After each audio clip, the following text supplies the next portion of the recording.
Shakib Al Hasan interview দিয়েছেন ভারতের star স্পোর্টসকে। তিনি বলেছেন যে আমি আশাবাদী যে বছরের শেষ নাগাদ সব কিছুর সমাধান হয়ে যাবে। আপাতত আমি কেবল ভালো কিছুর প্রত্যাশা করছি।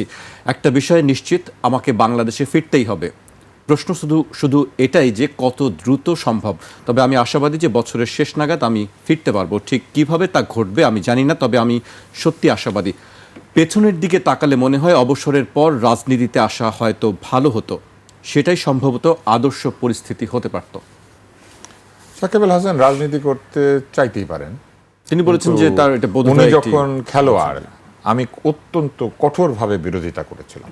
এমনকি আমি রসিকতা করেছিলাম যে এমপি সাহেব বল করে আর এমপি সাহেব ব্যাটিং। আজকে তিনি সেটাই বলছেন যে তার একটি এখন পেছনের দিকে তাকালে মাশরাফি আর সাকিব এমপি, পাপন সাহেব এমপি, তিন এমপি দুজন খেলে, আরেকজন তাদের ভবিষ্যৎ নির্ধারণ করে। এইরকম একটা পরিস্থিতি তৈরি করা উচিত হয় নাই। এটা তখন আমি অত্যন্ত বিরোধিতা করেছিলাম, কারণ এই পরিণতির কথা একটা ধারণা করতে পেরেছিলাম।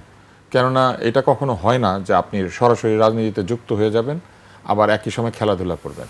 আবার আপনি নীতি নির্ধারক, কারণ আপনি আইন প্রণয়ন করেন, আবার আপনি ওটা সুবিধা নেন। এটা হতে পারে না, এটা করা ভুল হয়েছিল। আমি মনে করি যে সাকিব আল হাসান নিশ্চয়ই সেটা বুঝতে পারছেন যে এই ক্যারিয়ারে থাকা অবস্থায় এইভাবে আসা ঠিক হয় না, এবং এই যে ঠিক যে হয় না এটার মাসুল আসলে দিচ্ছেন। মাশরাফিও দিয়েছে এবং সাকিবও দিয়েছে।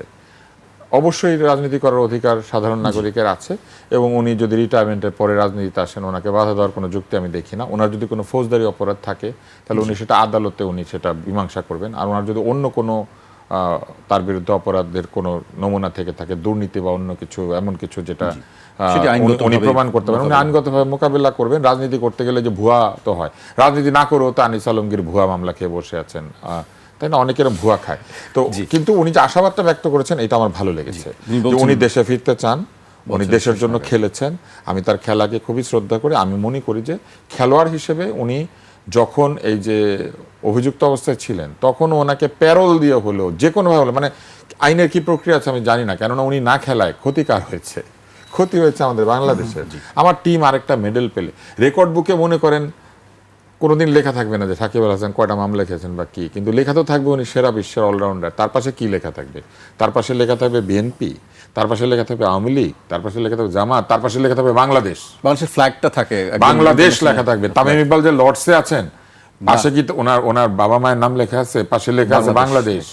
আমার বাংলাদেশের নাম যে উচ্চে নিবেন, সেটা এভারেস্টের উপরে নেন অথবা খেলাধুলায় নিয়ে যান, এইটা আমাদের প্রত্যেক মানুষের কাছে বাংলাদেশটা আমার, ওনারটা আমার, আপনারটা আমার, আমাদের সবাই মিলে আমাদের।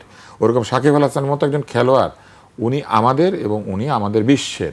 উনি অপরাধ করলে শাস্তি হোক, সেই জন্য উনি যে রানগুলা করছেন ওটা মিথ্যা না, উনি যে উইকেট পেয়েছেন ওটা মিথ্যা। ওইটাকে সম্মান দিতে হবে, সেই অবদানকে ওই অবদানকে স্বীকার করতে হবে। আর উনি যদি সত্যি সত্যি এখানে এসে রাজনীতি করেন, it is a wonderful thing. আমি একটা অটোগ্রাফ নিতে যাবো ওনার কাছে, কোনো অসুবিধা নেই। আমি আগে ওনার অটোগ্রাফ নিচ্ছি।